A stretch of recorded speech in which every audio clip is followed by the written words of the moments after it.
Je vais parler vraiment de la continuation de ce que vient de dire Grégor sur la fondation de l'UNESCO et l'occultation de l'eugénisme après 1945.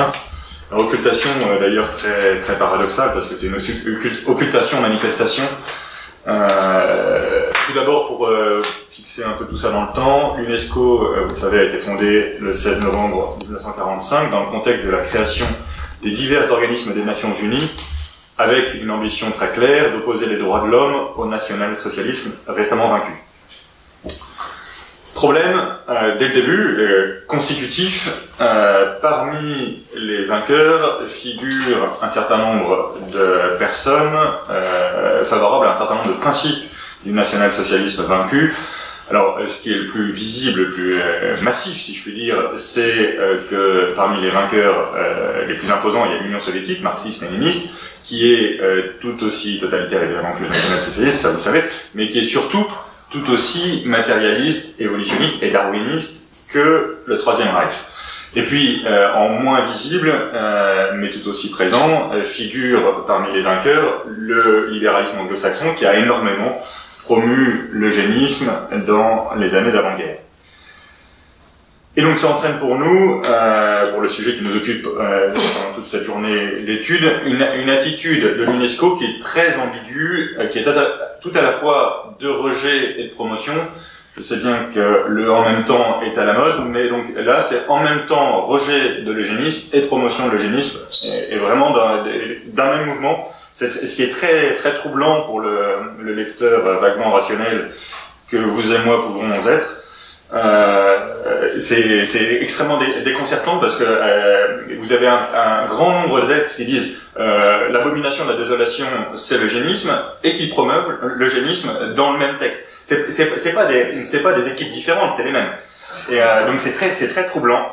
Alors juste parce qu'il y a un énorme dossier sur la définition de l'eugénisme, je vais y revenir brièvement, mais moi je m'en tiens là aussi très bêtement à la définition du Larousse. L'eugénisme, c'est une théorie cherchant à opérer une sélection sur les collectivités humaines à partir des lois de la génétique, lois plus ou moins bien comprises, comme disait Grégor il y a quelques minutes. Alors, tout d'abord, commençons par les principes de fondation de l'UNESCO, et donc un rejet tout à fait clair et massif de l'eugénisme. Je vais revenir au préambule de fondation de l'UNESCO.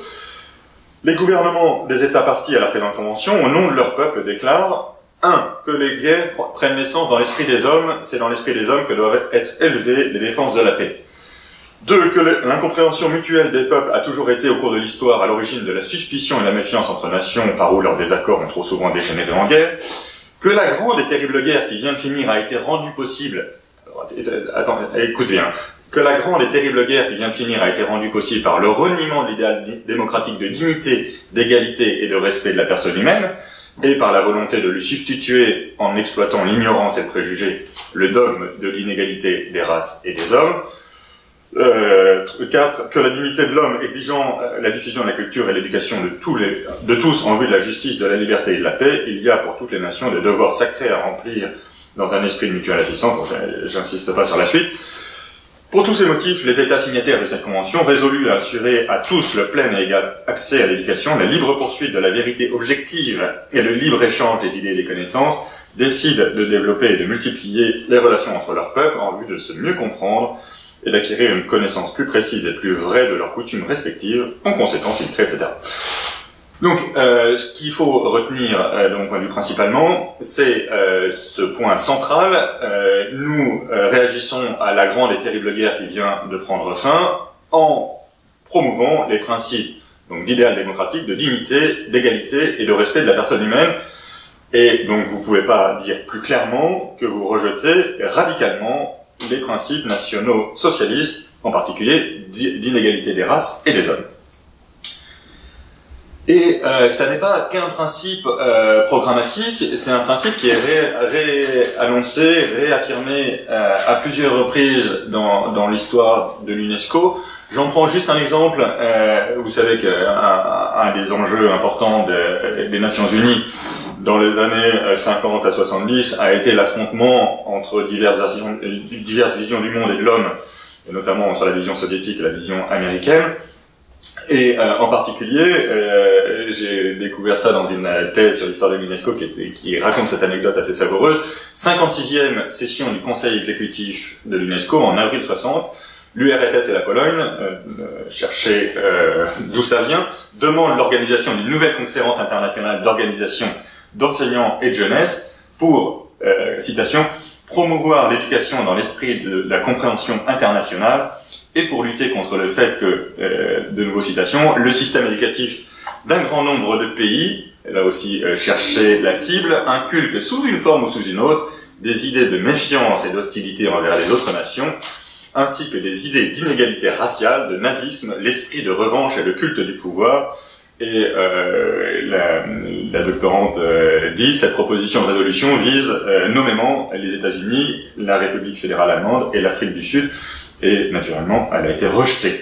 Mais c'est très intéressant, hein. À plusieurs reprises, pour des raisons très souvent politiciennes, on remet le sujet du racisme et donc le sujet indirectement de l'eugénisme sur la table, et toujours pour le condamner. Donc voilà le fait massif, hein. L'UNESCO, comme le reste des Nations Unies, est fait entre autres choses pour assurer la coopération internationale sur la base des droits de l'homme et du respect de la dignité de toute personne humaine. Maintenant, évidemment, si c'était le seul sujet, ma conférence n'avait pas beaucoup d'intérêt, parce que je pense pas que ça soit vraiment des informations spécialement confidentielles jusqu'ici. Après, ce qui est un peu plus problématique, c'est que derrière cet affichage, il y a pour autant une promotion d'une autre notion de dignité de la personne humaine et toujours des promotions de l'eugénisme et du birth control en particulier. Alors, avant de venir à la politique de l'UNESCO sur le sujet, je voudrais d'abord m'arrêter sur Julian Huxley, qui est un personnage tout à fait fascinant. La famille Huxley, de façon générale, est une famille fascinante. Alors, Julian Huxley, ses dates, c'est 1887-1975, donc c'est le premier directeur de l'UNESCO, c'est pour ça qu'il a vraiment sa place ici. Mais c'est pas n'importe qui. D'abord, on le connaît comme le frère aîné d'Aldous, je vais y revenir dans un instant. Mais c'est surtout, surtout le petit-fils de Thomas. Thomas est connu comme le bulldog de Darwin. C'est le surnom qu'il aimait à s'auto... Enfin, ça a été donné par la presse britannique de son temps, mais il aimait beaucoup, paraît-il, ce surnom. C'est pas un surnom extraordinairement flatteur, parce que de mon modeste point de vue.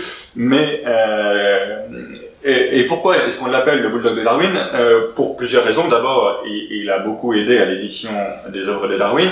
Et puis, dans la légende, a priori, c'est un fait qu'on trouvait, mais la légende qui a été abondamment promue veut que Thomas Huxley, donc le grand-père de Julian, ait affronté le 30 juin 1860 Samuel Wilberforce, qui était l'évêque d'Oxford, l'évêque anglican d'Oxford, et donc ce dernier, ayant encore quelques bases d'anthropologie chrétienne, un peu agacé par le ton de la conférence, lui demande s'il descend du singe par son père ou par sa mère, et il paraît que Thomas Huxley aurait répondu qu'il préférait avoir un singe parmi ses ancêtres plutôt qu'un individu dont les talents auraient été mis au service du mensonge. Évidemment, le mensonge étant un mensonge chrétien, vous aurez bien compris. Donc voilà le cadre général familial. Il a été donc très grande bourgeoisie britannique, très grande lignée de scientifiques. Lui-même est un grand scientifique.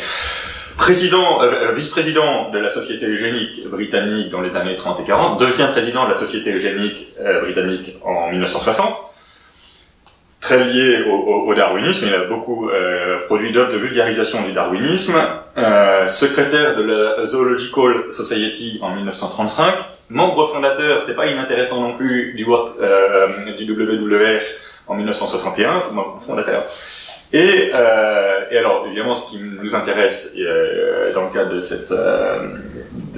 cette lecture, c'est son caractère profondément eugéniste. Donc, je disais qu'il a vice-président de la Société britannique. Encore une fois, c'est la Société britannique, Gregor nous en a parlé, c'est quand même impressionnant. Ils soutiennent les lois raciales du Troisième Reich. C'est pas un truc purement intellectuel, c'est pas des débats qui n'ont pas de conséquences concrètes. Ils vont à Berlin discuter de ce genre de questions. Oui. Oui,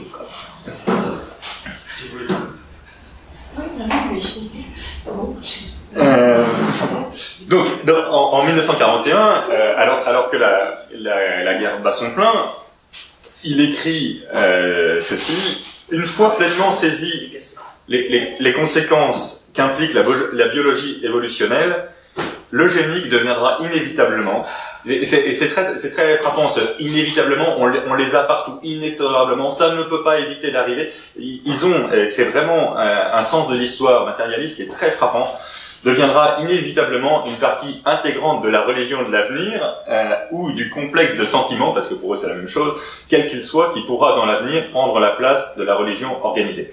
Donc l'eugénisme est à la base d'une nouvelle religion scientifique, pas comme la nôtre, enfin pas comme le christianisme, c'est une religion fondée sur la science, et notamment la science de l'évolution et la science de la génétique.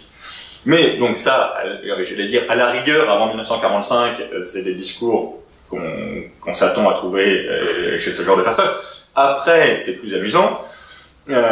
En 1957, il tient un discours dans lequel il redit. Donc, enfin, vous voyez bien la scène. On est donc 12 ans après la chute du nazisme. Il est premier directeur de l'UNESCO. Je crois qu'il l'est plus à cette époque-là, mais enfin, il a quand même une autorité institutionnelle pas négligeable. La qualité des personnes, et non la seule quantité, est ce que nous devons viser. Par conséquent, une politique concertée est nécessaire pour empêcher le flot croissant de la population de submerger tous nos espoirs d'un monde meilleur. Extraordinaire. Plus important encore, il place d'emblée, dès le début de sa mission de directeur de l'UNESCO, il place l'eugénisme parmi les buts de l'UNESCO. Ça, c'est vraiment, à mon avis, vraiment crucial. Vous savez qu'il est l'auteur d'une plaquette très célèbre, qui s'appelle l'UNESCO, ses buts, sa philosophie. Alors, comme vous avez pu constater, c'est un philosophe, disons, discutable. Bien qu'il soit bon scientifique, mais philosophiquement, c'est probablement un peu plus problématique. Mais donc, cette plaquette est encore sur le site de l'UNESCO. Ça reste un peu c'est pas la charte, hein, mais ça reste un peu l'intention du législateur, comme on dit en politique. Dans cette plaquette, l'UNESCO, ses buts, sa philosophie, il écrit ceci. À l'heure actuelle, il est probable que l'effet indirect de la civilisation, loin de favoriser l'eugénisme, lui est contraire, et de toute façon, il semble vraisemblable que le poids mort de la stupidité génétique et de la débilité physique, de l'instabilité mentale et de la tendance aux maladies, qui existent déjà dans l'espèce humaine, s'avérera un fardeau trop lourd pour permettre la réalisation d'un progrès réel.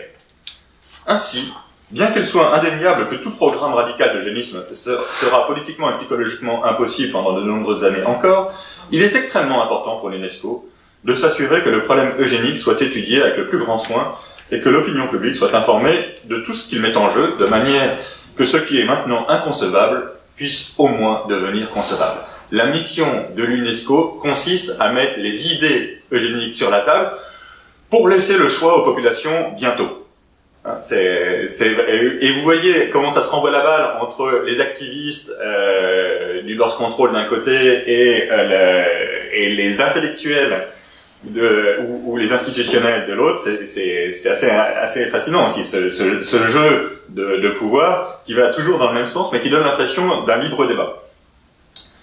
Un peu plus loin, il continue, un autre sujet tout à fait différent, situé lui aussi aux confins de la science, est l'eugénique.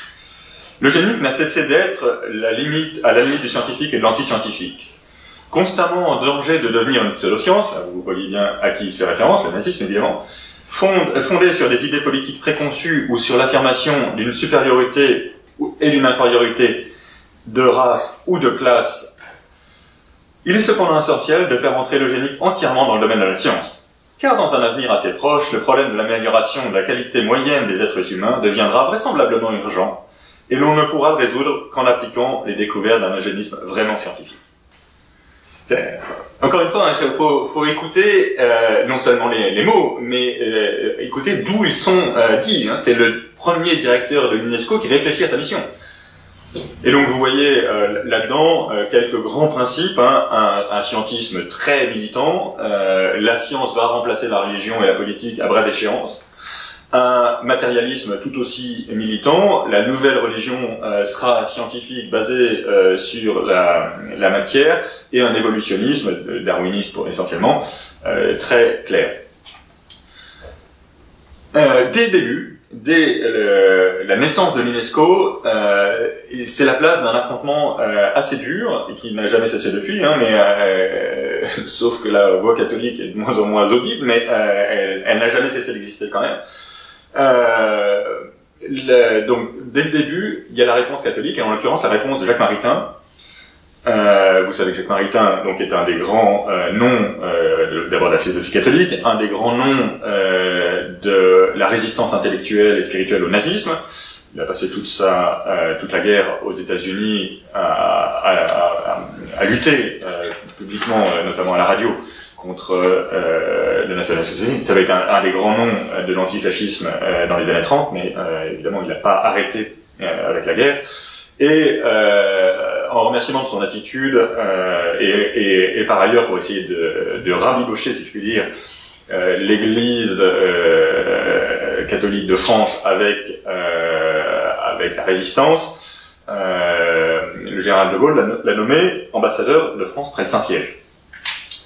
Et donc c'est en qualité de président de la délégation française, président de la délégation française à la seconde conférence générale de l'UNESCO à Mexico, le 6 novembre 1947, il est président de la séance et il reprend un certain nombre de points radicalement en opposition à la plaquette d'Huxley. Alors, je vais évidemment pas lire tout son discours qui est vraiment un des grands discours fondateurs de la version catholique des droits de l'homme. Je vais venir à la fin aux limites du procédé, mais il n'empêche que ça pose très nettement le problème. Donc il reprend bien des points familiers aux lecteurs. Je ne sais pas si vous êtes très familier de Jacques Maritain, mais par exemple dans les années 30, ça a été il s'est beaucoup fait connaître par une dispute disputatio avec Raymond Aron en particulier sur le machiavélisme, et donc il est très anti-machiavélien et très hostile à la déconnexion morale politique. Donc là, il y insiste, il écrit ceci: la maxime d'après laquelle la politique doit être indifférente au bien et au mal est une erreur homicide, que le machiavélisme, s'il procure des succès immédiats, produit de soi la ruine à longue échéance, et que le principe et la vertu du machiavélisme ne peuvent être vaincus que par le principe et la vertu de la justice authentiquement politique dans un climat spirituel où une volonté héroïque trouve à s'affirmer. Évidemment, on n'est pas tout à fait dans l'ambiance générale de Julian Huxley. Mais je vais lire un peu cursivement, en sautant des passages évidemment, le discours de Maritain à Mexico. Nous nous en rendons compte, mesdames et messieurs, l'avenir de l'homme et du monde. Donc on est encore une fois à 47-48, c'est le début de la peur nucléaire. C'est le début des grandes peurs qui seront à la fois le terreau du développement de toutes les thèses eugéniques d'un côté, et en même temps c'est aussi un terreau favorable pour un homme comme Maritain pour dire l'humanité a ensemble, collectivement, une responsabilité à choisir le bien et à assurer la paix sur la base d'une justice. Donc l'avenir de l'homme et du monde est menacé, radicalement menacé, en dépit des intentions certainement nobles des hommes de savoir, des hommes de science. Il est menacé parce que les merveilleux résultats de leurs recherches et de leurs découvertes, surtout dans le domaine des sciences de la nature, ont été et continuent d'être exploités au préjudice d'un impératif éthique, à des fins qui n'ont rien à voir avec les exigences de la science, et jusqu'à des fins de destruction et de mort, et ceci à un degré jamais connu jusqu'ici, causant des dommages vraiment inimaginables. Donc vous voyez, Maritain est un homme d'une exquise politesse. Je ne crois pas qu'il cite une seule fois Huxley nulle part. En tout cas pas dans son discours à l'UNESCO, mais toute sa conférence est dite on ne peut pas, sur le thème, on ne peut pas bâtir une philosophie des droits de l'homme solide sur la base de Julian Huxley. Juste pour que vous compreniez un peu l'enjeu du débat, je pense que c'est assez clair, mais à l'époque, Julian Huxley s'était fait s'était fait connaître plutôt dans l'opinion publique par cette déclaration un peu ils ont quand même le sens de la com, il faut reconnaître ce qui est. Il avait dit nous n'avons pas besoin d'un dieu, etc., d'une religion. Marx et Darwin suffisent à notre vision du monde. Extraordinaire. Évidemment, ça suffit pas tout à fait à la vision du monde de Maritain. Et donc, il continue. Et ce qui est très intéressant, c'est que Maritain cible pas la philosophie, il cible la science. La science peut être mise au service de la destruction de l'homme. Alors que la science est appelée à être au service de la vie de l'homme, on constate trop souvent qu'elle est asservie à des buts qui sont destructeurs de la vraie dignité de l'homme et de la vie humaine. Le débat va porter sur ce que c'est qu'une dignité. C'est le cas lorsque la recherche scientifique elle-même est orientée vers ces buts ou quand ses résultats sont appliqués à des fins contraires au bien de l'humanité. Ceci se vérifie aussi bien dans le domaine des manipulations génétiques et des expérimentations biologiques que dans celui des armements chimiques, bactériologiques, nucléaires.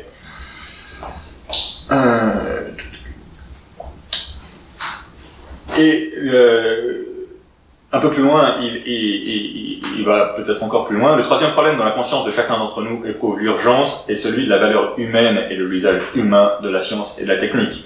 L'avènement de l'âge atomique a tout à coup dévoilé au monde la face terrible. Évidemment, vous aurez bien compris qu'avant, il avait préparé ça dans le terrain. L'avènement de l'âge atomique, c'est le truc qui réunit tous les participants à cette conférence internationale ont tous peur de la guerre mondiale atomique.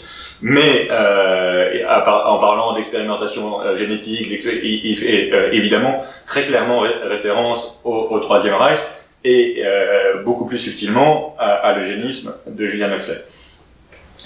Donc l'avènement de l'âge atomique a tout à coup dévoilé au monde la face terrible de ce problème. L'homme ne croit plus qu'à elle toute seule, la science et la technique assurent le progrès et le bonheur de son espèce. Il est plutôt saisi d'épouvante en voyant les destructions et les calamités qu'elles peuvent engendrer. Les hommes de science s'interrogent, et c'est avec un profond respect, et en tâchant de discerner toute la portée du drame évoqué par elle, que nous devons considérer l'angoisse d'un savant de génie comme Albert Einstein. Ce qui est demandé à l'intelligence humaine, c'est de prendre conscience du fait que nous sommes entrés dans un âge crucial de notre histoire, et où, sous peine de mort, les gigantesques moyens de puissance procurés par la maîtrise scientifique de la matière devront être soumis à la raison en surmontant les tentations irrationnelles auxquelles l'être humain est sujet, surtout dans son existence collective. Et c'est aussi de comprendre qu'il y a une hiérarchie interne, une collection vitale entre les vertus de l'âme humaine et que la science a pour domaine propre les moyens, mais que le domaine des fins relève de quelque chose qui n'est pas la science et qui est incommensurable avec elle et qui s'appelle la sagesse. Il n'y aura dans le monde de demain ni paix, ni liberté, ni dignité assurée pour nous tant que dans les structures de la civilisation et dans la conscience des hommes et des savants eux-mêmes, la sagesse et la science ne seront pas réconciliées et les applications de la science rigoureusement soumises au droit moral et aux vraies fins de la vie humaine. J'ai pas besoin d'insister longtemps sur la différence de tonalité de ce que dit Maritain avec ce que dit Julian Huxley. Ce qui est fondamental là, c'est parce que c'est un débat qui n'a plus cessé de se poser depuis, donc encore une fois, 45. Chaque fois que le Saint-Siège intervient, Grégor parlait tout à l'heure de la conférence du Caire, c'est toujours avec ce même argumentaire. La science, c'est merveilleux. Le contrôle de la population, pourquoi pas, à condition que ça soit soumis au bien moral objectif de l'être humain et de l'humanité collectivement. Et donc évidemment, c'est difficilement supportable pour un Julian Huxley, sachant quand même que le point de Maritain a été très unanimement célébré comme la vraie vision de l'UNESCO. Alors on sait jamais, c'est là aussi si ça relève de l'hypocrisie, si réellement les gens ont été convaincus par l'argumentaire de Maritain, qui personnellement me semble très convaincant, mais je reconnais que j'ai une tare indélébile qui est d'être catholique. Mais voilà. Il n'empêche que ce discours a été très applaudi, y compris par des sphères très étonnantes. Les communistes l'ont beaucoup applaudi. Mais bon, voilà en tout cas posé le problème. Vous avez deux visions des droits de l'homme et de la mission de l'UNESCO. La vision de Huxley, la vision de Maritain, elles n'ont jamais plus cessé de s'opposer. Alors maintenant, je vais pas m'intéresser beaucoup aux péripéties de cet affrontement. Je voudrais juste réfléchir avec vous sur ce que c'est qu'un eugénisme libéral, parce que maintenant que l'eugénisme autoritaire a été discrédité par le nazisme, on commence à entendre on commence depuis 1947, donc on commence tôt à entendre une revendication en faveur de l'eugénisme libéral. J'insiste sur le fait que l'eugénisme autoritaire est rejeté par un grand nombre de conventions internationales contraignantes et un grand nombre de législations nationales. Je prends juste l'exemple de la France. l'article 225.1 du Code pénal s'oppose à la discrimination notamment fondée sur l'origine, le handicap ou les caractéristiques génétiques. Et l'article 16.4 du Code civil prévoit que nul ne peut porter atteinte à l'intégrité de l'espèce humaine, et ce que toute la littérature juridique à peu près interprète comme une prohibition directe de l'eugénisme. Mais évidemment, qu'est-ce que ça signifie?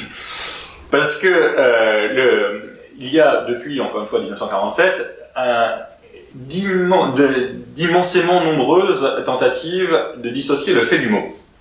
Le mot étant trop chargé d'histoire, il est peu recommandable. Le fait, lui, continue à devenir, à être important. Je prends un exemple là encore en France. Le Comité consultatif national d'éthique, que vous suivez sûrement de loin en loin à l'occasion des lois dites de bioéthique, dites quasi par antiphrase de bioéthique, et le Comité consultatif national d'éthique a publié en 1920 un rapport absolument fascinant dont le titre est précisément ça: Eugénisme, de quoi parle-t-on? Et alors, l'introduction de ce rapport dit par ailleurs, l'usage de ce mot relève bien souvent aujourd'hui de ce que Jérôme Goffet nomme un amalgame rhétorique. Sa charge historique constitue, comme le relève Pierre-André Taguieff, un biais interprétatif qui rend difficile une approche neutre du phénomène. C'est pourquoi l'éthique, dans le présent avis, se décline notamment en une éthique du langage, autour d'un mot devenu tellement assourdissant qu'il prend le risque tantôt de déformer, tantôt de masquer les enjeux éthiques importants des pratiques qui lui sont associées.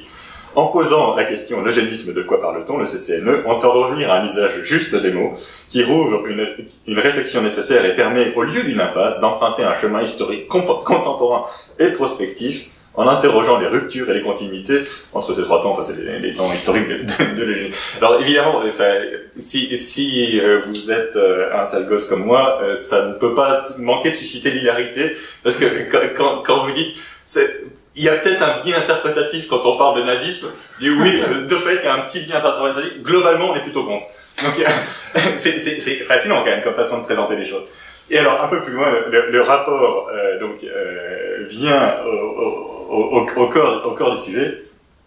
La question se pose au vu des débats notamment parlementaires déjà évoqués qui font référence à l'eugénisme pour incriminer des pratiques médicales telles que le diagnostic préimplantatoire ou le dépistage préconceptionnel. Le DPN peut aussi renvoyer aux critères de sélection des individus, l'une des composantes de l'eugénisme. Cependant, aucune de ces pratiques ne semble rassembler l'ensemble des critères précédemment retenus, à savoir une visée d'amélioration de l'espèce, au moyen d'une politique d'État tendant à organiser une sélection des individus, à moins d'interroger le déplacement d'une coercition d'État vers une coercition sociétale insidieuse et peut-être non moins vigoureuse. C'est très intéressant, parce que il voit très bien le problème. Et vous avez bien compris que... En gros, ils disent que ce qui est en train de se faire, ça n'est pas de l'eugénisme au sens du national-socialisme parce que c'est pas imposé par l'État. Ce qui est incontestable. Vous avez pas, il n'y a pas une loi française qui dise à partir de maintenant, aucun trisomique 21 n'aura le droit de naître. C'est clair, c'est même interdit de faire cette loi. En revanche, quand vous avez 96% des trisomiques 21 qui sont éliminés avant la naissance, vous pouvez vous dire qu'il y a peut-être quelque chose comme une coercition sociétale insidieuse et peut-être non moins vigoureuse qu'une coercition d'État. Et donc, évidemment, tout l'enjeu consiste à savoir si n'est eugénique que ce qui est imposé par la législation d'État ou d'autres formes de sélection des individus ou d'amélioration de l'espèce humaine ont à voir avec l'eugénisme. Moi, voilà, je pense que vous aurez compris que ma réponse est peu importe qui impose les réformes eugéniques, la réalité de l'eugénisme, c'est l'amélioration de la race, quoi que ça puisse signifier en réalité. Et donc, voilà. Évidemment, j'ai cité le CCNE parce que je trouve que c'est une façon extraordinairement claire de poser le problème, mais ce problème-là se pose, encore une fois, très régulièrement dans les conférences internationales, notamment à l'UNESCO. Et donc, évidemment, en retenant un sens limité de l'eugénisme, en l'associant par construction à la coercition d'État, on s'interdit de discuter du sujet. Donc, j'en viens, donc, de là découle qu'un eugénisme libéral serait potentiellement acceptable. Mais alors, j'insiste sur un fait, c'est que nous, Français, quand on parle d'eugénisme libéral, on pense spontanément à l'eugénisme qui n'est pas sous contrainte d'État. En réalité, initialement, donc c'est liberal eugenics, ça signifie que c'est un eugénisme de gauche. Alors, c'est l'eugénisme de Julian Huxley, qui est supposé être dissocié de l'eugénisme national-socialisme, dont, comme vous aurez entendu le nom, on ne voit pas très bien en quoi il pourrait être catalogué de droite. Mais en tout cas, ce qui est certain, c'est que Huxley partage avec le national-socialisme d'une part le socialisme, c'est un membre de la société fabienne, c'est un militant socialiste. C'est d'ailleurs une des connexions qu'il y a avec l'activisme anarchique des Sanger et compagnie. Donc il vient de la gauche et il partage avec le national-socialisme non seulement l'eugénisme, mais aussi ce socialisme. Mais pourtant, il rejette, et une partie significative du corpus de l'UNESCO en fait autant à sa suite, il rejette certaines thèses du nazisme, et par exemple, deux thèses importantes, il propose de rejeter le terme de race. Il l'a pas toujours dit, mais après la guerre, le terme est un peu trop connoté, et donc il propose de remplacer le terme de race par groupe ethnique, ce qui, entre nous, me paraît une nuance subtile. Parce que j'avoue que je vois pas très bien la différence intellectuelle, en tout cas. Je vois bien que race est plus facilement associé à racisme. Mais dans l'espèce humaine, une race, c'était la définition d'un groupe ethnique. Et donc, on voit pas très bien ce que ça change. Mais donc, il insiste beaucoup là-dessus. Très régulièrement, il dit faut pas utiliser le terme de race. Ça ne correspond pas à une réalité scientifique, alors que groupe ethnique, si. Et il propose surtout, là pour le coup ça a un vrai sens, d'éviter la confusion national-socialisme entre groupes religieux, et notamment juifs évidemment, et race. Cela étant, une fois que vous avez débarrassé l'eugénisme de Huxley de ces scories de confusion qu'apportait le nazisme, donc entre groupes religieux et race, et entre race et groupe ethnique, vous trouvez toujours en présence de la possibilité d'améliorer les groupes ethniques. Alors admettons que ça soit moins raciste, enfin ça s'appelle toujours de l'eugénisme. Et donc on ne saurait mieux définir l'eugénisme libéral, qui est l'une des sources. Encore une fois, c'est pas la seule. Hein. Je veux pas dire du tout que l'UNESCO est intégralement sur cette ligne-là. Hein. J'insiste sur le fait que la ligne Maritain continue à perdurer, et pas uniquement dans le monde chrétien. Beaucoup la conférence du Caire à Pékin, les pays musulmans ont, pour des raisons anthropologiquement relativement proches, je pense, de celles du Saint-Siège, ont soutenu les positions du Saint-Siège contre les positions d'Huxley. Mais ou de Sanger. Mais donc, pour comprendre l'eugénisme libéral comme source de la pensée de l'UNESCO, je reviens à la plaquette de Huxley. L'UNESCO, c'est lui de sa philosophie. Il écrit ceci sur l'eugénisme: l'inégalité biologique est évidemment le fondement de l'affirmation de tout l'eugénisme. Mais on ne se rend généralement pas compte que les deux types d'inégalités ont pour l'eugénisme des conséquences absolument différentes et même contraires. L'inégalité de simple différence est désirable, et la préservation de la vérité humaine devrait être l'un des deux buts principaux de l'eugénisme. Mais l'inégalité de niveau ou de degré est indésirable, et le deuxième but essentiel de l'eugénisme devrait être l'élévation du niveau moyen de toutes les qualités désirables. Tandis que les divergences peuvent se manifester au sujet de certaines qualités, il ne peut y en avoir aucune sur un certain nombre des plus importantes, telles qu'une constitution saine, un haut degré d'intelligence générale innée, ou une aptitude spéciale pour les mathématiques, par exemple, ou pour la musique. Donc, je sais pas si vous comprenez, pour les mathématiques, par exemple, ou pour la musique. Donc, en gros, il y a deux types d'inégalités que Huxley, comme beaucoup de monde, observe dans l'espèce humaine. Vous avez des inégalités de variété et des inégalités de niveau. Mais alors évidemment, quand on parle d'inégalité de niveau, alors les inégalités de variété, il est pour, parce que la sélection naturelle, c'est bien mieux quand il y a plus de variété. D'accord, très bien. Jusque-là, c'est simple à comprendre. Mais l'inégalité de niveau, comment on fait? Parce que, évidemment, quelqu'un avec une intelligence limitée peut être un grand sportif. Est-ce que ça nous intéresse ou est-ce que ça nous intéresse pas? À Sparte, ça nous intéressait. Pour les Jeux Olympiques, ça nous intéresse. Est-ce que ça intéresse M. Huxley ou pas? et c'est une question vraiment basique, hein, mais est-ce qu'on se dit ce type a un QI de coquillage, donc c'est non, ou est-ce qu'on se dit il va apporter quelque chose à l'espèce humaine? Mais évidemment, vous voyez bien où je veux en venir avec mes gros sabots, parce que ce qui saute aux yeux pour les qualités différentes des uns et des autres, un prix Nobel de physique peut être un parfait analphabète en littérature, et ça n'empêche pas qu'il apporte vraiment quelque chose à l'espèce humaine.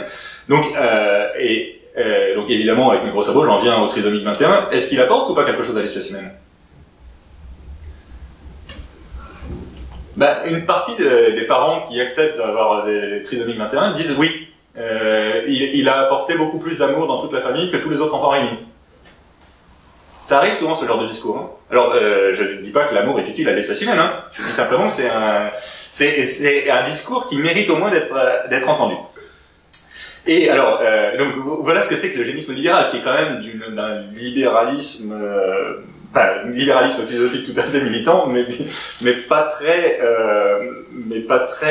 cool, si je puis dire. Refus de la loi naturelle, en revanche, ça c'est parfaitement clair aussi, c'est le point commun entre la coercition et l'eugénisme sociétal, si je puis dire. Même s'il existe de grands principes moraux présents, donc c'est toujours Huxley là, même s'il existe de grands principes moraux présentant un caractère de généralité et de durée, il n'en reste pas moins que le détail de leur énoncé changera obligatoirement d'âge en âge. L'éthique des peuples vivant en tribu diffère inévitablement de celle de la civilisation féodale ou industrielle. Les systèmes éthiques contemporains reposent encore en grande partie sur des concepts issus d'un monde pré-scientifique et fragmenté en nations. Nous devons les rattacher à notre nouvelle connaissance, à notre nouvelle proximité réciproque. Et par ailleurs, c'est aussi un élément important à propos de la responsabilité. La responsabilité est collective. Une socialisation de la morale. On peut dire d'une façon générale qu'il devient nécessaire d'étendre nos responsabilités et nos jugements moraux personnels à de nombreuses actions collectives et d'apparence impersonnelle. En d'autres termes, nous devons entreprendre de socialiser largement l'éthique. Bon, j'insiste pas sur son progressisme. Je voudrais juste insister, pour finir sur l'eugénisme libéral, sur un point qui est vraiment, à mon avis, crucial. Encore une fois, nous Français, on pense eugénisme libéral non soumis à la coercition d'État, mais Huxley précise bien que c'est libéral au sens anglo-saxon du mot qu'il faut comprendre. Comme je l'ai déjà indiqué, l'organisation sociale est le mécanisme sur lequel l'homme doit compter pour le progrès dans l'évolution. L'organisation sociale est le mécanisme sur lequel l'homme doit compter pour le progrès dans l'évolution. C'est extraordinaire. Donc il faut, la société humaine doit s'organiser pour assurer le progrès dans l'évolution humaine, et le gouvernement est la pièce centrale de ce mécanisme. Donc évidemment, le gouvernement du Troisième Reich a fâcheusement dévié. Enfin, les principes étaient bons et la légitimité aussi. Donc il n'y a pas grand-chose à contester dans les principes du Troisième Reich. Pardon, je plaisante avec des choses qui ne sont pas du tout drôles, mais voilà. Je dois avancer parce que le temps file. Alors, maintenant, l'UNESCO et l'eugénisme aujourd'hui. Refus réaffirmé de l'eugénisme, très régulièrement réaffirmé.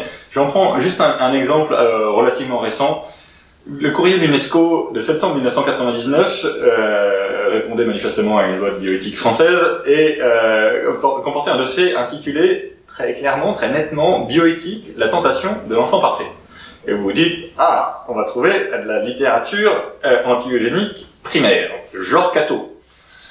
En fait, c'est beaucoup plus intéressant que ça. D'abord parce qu'on n'a pas besoin d'UNESCO pour savoir ce qu'on peut penser de l'anthropologie chrétienne, mais surtout parce que ce dossier est admirablement typique de l'ambiguïté que j'évoquais plus haut. On nous dit ceci. Le débat sur un éventuel nouvel eugénisme, c'est charmant, a aussi le mérite de rappeler que le bébé sans défaut est une chimère. Il est impossible de purifier, entre guillemets, le génome, car de nouvelles anomalies génétiques, ce que rappelait Grégor, de nouvelles anomalies génétiques se créent à chaque génération, expliquent les scientifiques. Cette opération serait de surcroît hasardeuse, car personne ne sait de quels gènes nos lointains descendants auront besoin. Donc, pour des raisons génétiques, on ne peut pas être en faveur d'un eugénisme trop radical. Mais tout de suite après. Pourtant, agiter le spectre de l'eugénisme est simpliste et dangereux. Insistent la plupart des scientifiques, des industriels de la santé, des bioéthiciens et des défenseurs des droits des femmes. Les adversaires de l'avortement pourraient en profiter pour revenir sur le droit que les femmes ont chèrement acquis de disposer de leur fécondité. Par ailleurs, dans les pays occidentaux, on parle aujourd'hui d'eugénisme démocratique ou libéral pour désigner le tri que les individus, et non les États ou les collectivités, seront capables d'opérer dans leurs enfants à naître. Mais que pèsera la liberté de choix face au poids des intérêts commerciaux? Avec suffisamment de publicité, le marché des biotechnologies créera un sentiment de culpabilité chez des parents qui n'utiliseront pas tout ce qu'on leur proposera, pense la juriste spécialisée américaine Laurie Andrews. C'est toujours le journaliste du courrier de l'UNESCO qui parle. Enfin, continue, les scientifiques rappellent que la science et la médecine ont toujours progressé, alors ça c'est charmant, ont toujours progressé en transgressant des interdits, et qu'ils n'ont pas à payer le prix des errements des sociétés humaines. Reste que le rythme des nouvelles découvertes doit laisser le temps au public de réfléchir à leurs conséquences. C'est admirable. Et donc, je voudrais juste c'est une blague, mais c'est quand même très révélateur. Il est intéressant de constater que cet article, donc le courrier de l'UNESCO, ça fait très sérieux, mais l'article finit par un mastic. Vous savez ce que c'est dans la presse? C'est il y a un loupé. L'impression, c'est pas faite. Et donc voilà ce que l'article se finit par une non-fin. On n'a pas les dernières lignes. Voilà comment ça se termine avant cette non-fin. Partout et de plus en plus, les individus seront confrontés à des dilemmes, conclut Noël Lenoir, vous savez, l'ancienne ministre française. Quand on vit dans une société autoritaire, religieuse, c'est plus facile, on a le mode d'emploi. Mais dans les sociétés pluriculturelles et sécularisées, où les citoyens ont accès à l'information et revendiquent, et ça s'arrête là. C'est extraordinaire. Évidemment, je ne suis pas un lacanien de stricte observance, mais je trouve que ce mastic est absolument fascinant, parce que on ne saura pas comment on fait dans les sociétés pluriculturelles et sécularisées. Évidemment, c'est le seul intérêt de l'article. Et accessoirement, mais j'y insiste pas plus que ça, accessoirement, les connaissances religieuses des auteurs du dossier sont, disons, fragiles ou lacunaires, parce que là, il y a un article du dossier qui commence comme ça. Là aussi, c'est charmant. Après le sexe des anges, c'est l'âme des embryons qui divise les théologiens. Bon, bref, revenons aux choses sérieuses. Pour conclure, donc, on a eu une déviation de l'eugénisme du Troisième Reich à l'eugénisme libéral très volontairement et explicitement soutenu par une partie du corpus de l'UNESCO. Et progressivement, se sont adossés à ça des termes. Donc il y a le verse contrôle, j'y insiste pas, mais un certain nombre de termes ont rendu l'eugénisme libéral plus efficient, si je puis dire. Alors le premier, évidemment, c'est l'écologisme, mais je n'y insisterai pas. L'idée que l'homme puisse devenir un parasite pour l'environnement et la planète, et qu'il y a un optimum de population, etc. C'est une idée très présente dans les Nations Unies et qui évidemment pousse beaucoup au contrôle des naissances. Je voudrais juste insister sur le transhumanisme pour finir. La première chose qui est intéressante à noter sur le transhumanisme, c'est que le mot a été inventé par Huxley. Et il l'a inventé dans un recueil d'articles qui est paru en 57, qui est intitulé joliment In New Bottles for New Wines. Donc évidemment, est-ce que ça veut dire que le transhumanisme est le nouveau flacon de l'eugénisme? Donc il y a un article qui s'intitule explicitement transhumanisme, mais en l'occurrence je crois pas que ça soit traduit en français. Et donc dans cet article on lit ceci: l'espèce humaine peut, si elle le veut, se transcender, pas seulement sporadiquement, un individu ici d'une manière, un individu là d'une autre manière, mais dans son intégralité en tant qu'humanité. Nous avons besoin d'un nom pour cette nouvelle croyance. Croyance, ça c'est une foi, hein, c'est pas de la science. Hein. Peut-être que transhumanisme fera l'affaire. L'homme restant homme, mais se transcendant, en réalisant de nouvelles possibilités de et pour sa nature humaine. Je crois au transhumanisme, une fois qu'il y aura assez de gens qui pourront vraiment dire cela, l'espèce humaine sera au seuil d'un nouveau type d'existence, aussi différente de la nôtre que la nôtre l'est de l'homme de Pékin. Elle accomplira enfin consciemment son véritable destin, qui est exactement le projet eugénique de départ. Hein, c'est le contrôle de notre évolution sous le contrôle de l'élite scientifique pour améliorer l'espèce humaine. Fondamentalement, l'eugénisme, donc c'était l'idée que les lois de l'évolution que nous connaissons maintenant grâce à Darwin, nous pouvons les appliquer nous-mêmes consciemment à l'évolution de l'espèce humaine. Et donc, il n'est pas difficile du tout de constater à quel point la définition de transhumanisme par Huxley, le fondateur du mot, résonne avec ce projet transhumaniste. Et l'UNESCO est beaucoup moins hostile au transhumanisme qu'à l'eugénisme autoritaire. Je mets autoritaire évidemment avec des guillemets.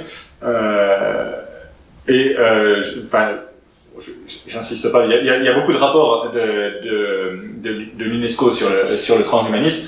Et par exemple, je note ceci parce que c'est très révélateur là aussi de la façon dont ces principes avancent doucement. Il convient, donc dans un rapport sur l'éthique des développements transhumanistes, de l'intelligence artificielle, de la gestion des données et des développements transhumanistes, c'est le titre complet du rapport, il convient ici de relever en particulier les dangers potentiels du transhumanisme peu encadrés. On observe en effet des analogies structurelles entre les logiques transhumanistes et celles de l'eugénisme. Les transhumanistes, pour leur part, envisagent une transformation radicale de la constitution humaine, doublée de l'abolition de sa condition biologique. Rien de grave. 3 éléments pourraient caractériser ce mouvement: la fin de la mort, le design anticipé, entendu comme l'arrivée risquée d'une technologie disruptive, et enfin l'augmentation et la pleine libération des capacités humaines. Et donc, d'une certaine façon, qui peut être contre ça? Moi j'avoue que j'ai pas tellement le fantasme de la fin de la mort, parce que je pense que ce qu'il y a derrière est plus intéressant que ce qu'il y a devant, mais je comprends que ceux qui n'y croient pas préfèrent qu'on abolisse la mort. Mais encore une fois, le problème c'est que c'est pas assez encadré. Sinon tout va bien. Tout va bien. Donc on laisse à quelques scientifiques la possibilité de décider ce qui va être bon pour l'espèce humaine. Et voilà.